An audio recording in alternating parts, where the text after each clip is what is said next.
I'm not in your HOA. I said it calmly, simple, direct, legal. But the woman standing on my driveway reacted like I'd just insulted her bloodline. You don't get to decide that, she snapped. If your house touches our neighborhood road, you're under our rules. And that's when she did it. She called the police. On my own property? What she didn't know? By the end of that same afternoon, I wouldn't just be outside her HOA, I'd own the land underneath it. My name's Daniel Mercer. 3 weeks earlier, I bought 12 acres just outside Willow Creek Estates, a gated HOA neighborhood known for strict rules, power-hungry board members, and fines for improper mailbox posture. I wasn't in their subdivision, not legally. My land bordered their back fence and shared access to a county-maintained gravel road. No HOA contract, no signed covenants, no restrictions, just freedom. That alone made me a problem. Day 2 after moving in, I found a bright orange envelope taped to my gate. Notice of violation. Violation for what? Unapproved fencing structure. I laughed. I didn't ask for approval because I didn't belong to them. I walked straight to their clubhouse that evening. Inside sat Karen Whitmore, HOA president. Perfectly styled hair, pearl necklace, clipboard of doom. You must be Daniel, she said without smiling. We've already received complaints. From who? I asked. Residents.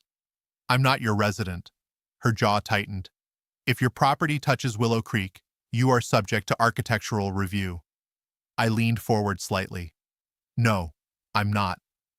That's when she stood up. You don't get to ignore community authority. 2 days later, I started installing a detached metal workshop, completely legal. County permits approved, survey lines verified. Halfway through installation, I heard sirens. 2 patrol cars rolled up. Karen stood behind them with crossed arms like she had just won something. Officer Ramirez approached me. Sir, we received a report of illegal construction violating HOA codes. I almost smiled. Officer, I'm not in their HOA. Karen jumped in. He absolutely is. His land connects to ours. Ramirez looked confused. Do you have signed HOA documentation? Karen hesitated. Well, no, but then this is a civil misunderstanding, the officer said. Karen's face turned red. You can't just ignore governance, Ramirez calmly replied. Ma'am, HOAs only apply to properties within recorded covenants. Then he looked at me. You're good to continue. Police left. Karen stared at me like she'd just been embarrassed publicly, which she had. But that wasn't the real turning point. The real turning point happened that night. After the incident, I pulled out my property survey maps again. Something bothered me. The boundary line near Willow Creek's back entrance seemed odd. So I called the county land records office. The clerk pulled up parcel maps. And that's when I saw it. The entire entrance road of Willow Creek Estates was built on a separately owned parcel, not HOA-owned, leased, from a private trust. And that trust was dissolving, meaning the land was about to go up for sale. I asked one question. Is there an active buyer? The clerk paused. Not yet. I didn't sleep that night. Next morning, I contacted the trust's legal representative. Turns out the trust belonged to an elderly landowner who passed away last year. No heirs interested. They just wanted to liquidate. Price? Shockingly reasonable. Because it was just a road. But it wasn't just a road. It was the only access point into Willow Creek Estates. Without it, their gates meant nothing. Their authority meant nothing. Their entire HOA depended on land they didn't own, and they didn't even know it. 3 days later, Karen returned, this time with 2 board members. You're receiving daily violation notices now, she said. For what? Unsightly structure, non-compliant materials, unauthorized landscaping. I stared at her. You understand I'm not in your HOA, right? You border us, you affect property values. And you don't own my land. Her voice sharpened. We will pursue legal enforcement. I nodded calmly. Go ahead. She smirked. You'll regret challenging this community. I looked at her directly. No, I said quietly. You will. That afternoon, I signed the contract. Cash offer, no financing delays, no contingencies. Within 48 hours, the county recorded the deed. The access road parcel, including the grand stone entrance sign, the security gate, and 400 feet of landscape frontage, was mine.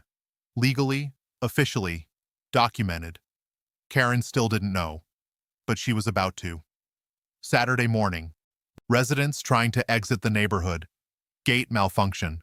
Because I had exercised my right as landowner to inspect my roadway, I temporarily closed it for safety review. Security called Karen in panic. Within 20 minutes, she stormed toward the entrance, and there I was, standing calmly beside a freshly installed sign. Private property, authorized access only. She froze. What is this? I handed her a copy of the recorded deed. I bought the land. Her hands trembled slightly. You can't just buy. I did. You're blocking our entrance. I'm reviewing access terms. Her confidence cracked. You can't hold an entire neighborhood hostage. I leaned in slightly. I'm not holding anything hostage. I just own what you never thought to check. Residents began gathering, whispers spreading. What's happening? Does he own the road? Is this legal? Karen's control was slipping in real time. She looked at the deed again. Her lips moved silently as she read the parcel number. Then she whispered, "This isn't possible." I gave her the simplest answer. You called the cops on the wrong person. Silence hung in the air, because now the power had shifted completely. By noon, Willow Creek's entrance looked like a protest zone. SUVs lined up, residents standing outside their cars, security guards sweating through his uniform, and Karen Whitmore, HOA president, trying to maintain authority that was evaporating by the minute. "Open the gate!" someone shouted. Karen spun toward me. "You're creating chaos!" I remained calm. "No, I'm reviewing my property."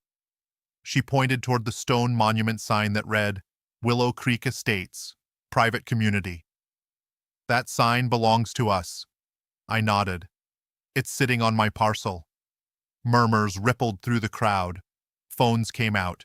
People started recording. Karen's voice dropped lower, more desperate. "What do you want?" That was the first crack. That evening, the HOA called an emergency meeting in the clubhouse. Packed room, angry homeowners, legal confusion everywhere. I wasn't required to attend, but I did. Because this wasn't about revenge, it was about leverage. Karen stood at the podium. "There has been a misunderstanding regarding the entrance access." Someone shouted, "Misunderstanding? He owns the road." Another voice, "Did we not check the deed when we built the gate?" The board treasurer looked pale. Apparently, no one had. Karen cleared her throat. "We are consulting legal counsel." I raised my hand calmly. Room went silent. "Yes?" she said stiffly. "I'd be happy to clarify." I walked to the front, held up a certified copy of the recorded deed. Parcel 47B, previously held by Willow Creek Land Trust, now transferred to Daniel Mercer. I turned to the residents. "This parcel includes your entrance road, landscaping easement, security gate foundation, and monument sign." A woman gasped. "So, can he shut us out?" I answered honestly. I could. The silence was heavy. But I haven't. That part mattered. Karen jumped in. "You're threatening the community." "No," I said evenly.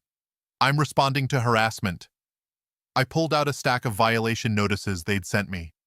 10 fines in 1 week. 0 jurisdiction. The room shifted. Residents began whispering to each other. Why were we attacking him? Was he even in the HOA? Did we call police for nothing? Karen's control was collapsing. The HOA attorney joined via speakerphone. His tone was cautious. "Mr. Mercer, do you intend to block resident access?" "Not if we come to a reasonable agreement." "What kind of agreement?" There it was. Negotiation. I laid it out clearly. Formal easement contract, Annual access fee. Written acknowledgement that my property is not subject to HOA rules, and cessation of all enforcement actions against me. Gasps again. Karen's face burned red. You're extorting us! I looked directly at her. You called the police on me. The room fell quiet. The attorney spoke carefully. Legally speaking, Mr. Mercer owns the parcel. Without an easement, continued use could expose the HOA to trespassing liability. That sentence hit like a hammer. Trespassing. On their own entrance. A tall man stood up near the back. I've paid HOA dues for 15 years. How did we not own the road? Another resident. You told us he was violating community standards. An older woman added, you embarrassed the neighborhood calling the police. Karen tried to regain control. This is a power grab. I shook my head. No, this is accountability. The treasurer leaned toward Karen and whispered something urgently. Her shoulders dropped slightly. She realized it. The HOA didn't have leverage. I did. Next morning, I installed a temporary access agreement sign at the gate. Access granted under temporary license, pending easement agreement. No closure, no hostility, just clear ownership. Local news picked up the story. Headline read, Homeowner purchases access road beneath HOA after police dispute. Public embarrassment. That hurt more than money. Karen called me privately that afternoon. Her tone was different now, controlled, measured. What will it take to resolve this? I kept it simple. Respect and paperwork. I drafted a formal proposal. 25-year recorded easement, fair annual maintenance contribution, public statement retracting all violation notices, written confirmation, I am not subject to HOA authority, removal of all past fines, and one additional clause, no future enforcement attempts against non-member properties bordering Willow Creek. Because I wasn't just fixing my problem, I was preventing the next one. Karen tried to negotiate the fee, but she knew the alternative, litigation, and possible loss of access, which would destroy property values overnight. At the final negotiation meeting, Karen lost her temper. You planned this. I leaned back calmly. You planned to control land that wasn't yours. You tricked us. No, I replied quietly. You underestimated me. The HOA lawyer intervened. Mrs. Whitmore, I strongly advise settlement. That was it. Her authority dissolved in that moment. Not because I shouted, not because I threatened, but because the documents didn't lie. 3 days later, the easement agreement was signed, recorded with the county, legally binding. Residents retained access.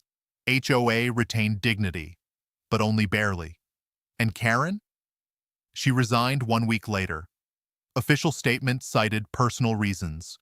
Unofficially, the neighborhood had lost confidence because leadership built on control collapses when confronted with ownership. The gate remained, the road remained, the neighborhood remained. But something had changed. They now understood something important.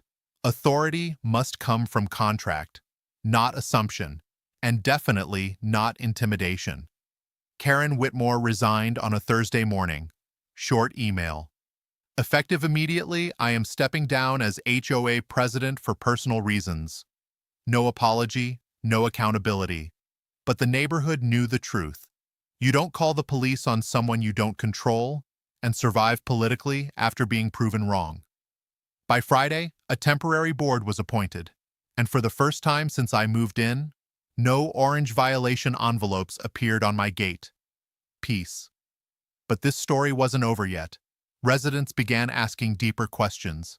If the HOA didn't own the entrance road, what else didn't they actually own? An independent audit was requested. Turns out, the clubhouse landscaping contract was inflated. Reserve funds were poorly documented. Legal consultation expenses had spiked dramatically. Enforcement fines were being used as operational income. That last one caused outrage. HOA fines weren't about standards, they were about funding. And once residents saw that pattern, trust collapsed. 2 weeks later, there was a knock on my door. Not Karen, not security. It was 3 residents, One older couple, one young father. "We wanted to talk," the older man said. "Off the record." We sat at my porch table overlooking the tree line. The young father spoke first. "We didn't know they were harassing you." The older woman nodded. "We thought you were refusing community guidelines," I answered honestly. "I just refused authority that didn't apply." They exchanged glances. Then the real question came. "Would you ever consider joining the HOA if it were restructured?" I smiled slightly. "That depends." The temporary board scheduled a community-wide reform meeting. New rules proposed. Clear boundary enforcement. Transparent budgeting portal. Elimination of aggressive fine practices. Mandatory resident vote for police involvement. Strict limitation of board authority. And then something unexpected. They invited me to speak, not as a member, as a neighbor. I stood at the front of the clubhouse, on land they now legally had easement access to because of me.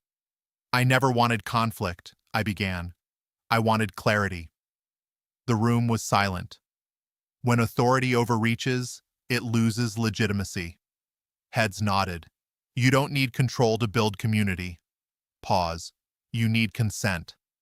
That word landed. Consent. Not pressure, not intimidation, not assumption. Consent. I looked around the room. "You called the police because you believed proximity meant power."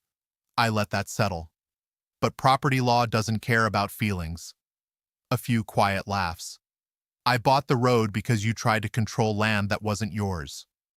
No hostility in my tone, just truth. "And if this community chooses transparency over intimidation," I gestured lightly, "you won't have problems like me again." After the meeting, the new interim president approached me. Different energy, measured, professional. "We'd like to propose something." I raised an eyebrow. "An optional associate membership." I stayed silent. No fines, no enforcement authority, just voluntary participation, access to amenities, voting rights on shared infrastructure issues. It was strategic. They weren't trying to control me anymore. They were trying to include me. I considered it carefully. Then I said something that surprised them. "I'll think about it." A week later, I received something unexpected in the mail. Not a fine, not a notice, a refund check. Reimbursement for legal consultation costs I incurred responding to their violation threats. Unanimously approved by the new board. Attached was a handwritten note. "We were wrong." No ego, no excuses, just accountability. That mattered more than money. I saw Karen once more, at a local grocery store.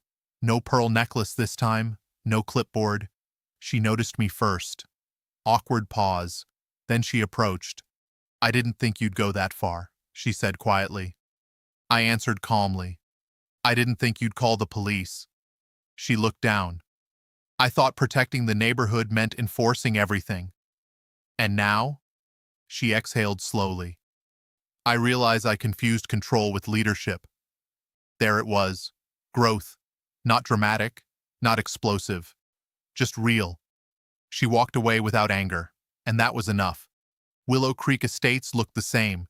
Same manicured lawns, same entrance sign, same gate. But underneath, the foundation had shifted.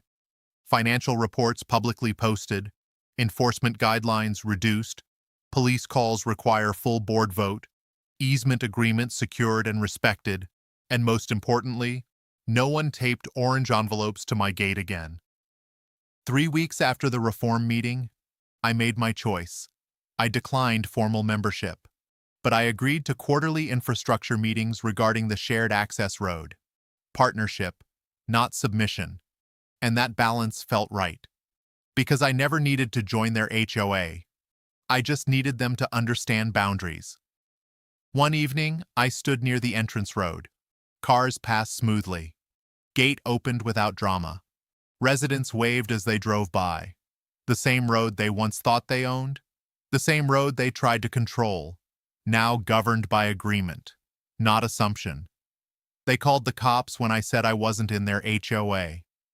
Minutes later, I bought the land beneath them, not to dominate, not to punish, but to remind everyone, authority isn't claimed, it's granted, and ownership speaks for itself.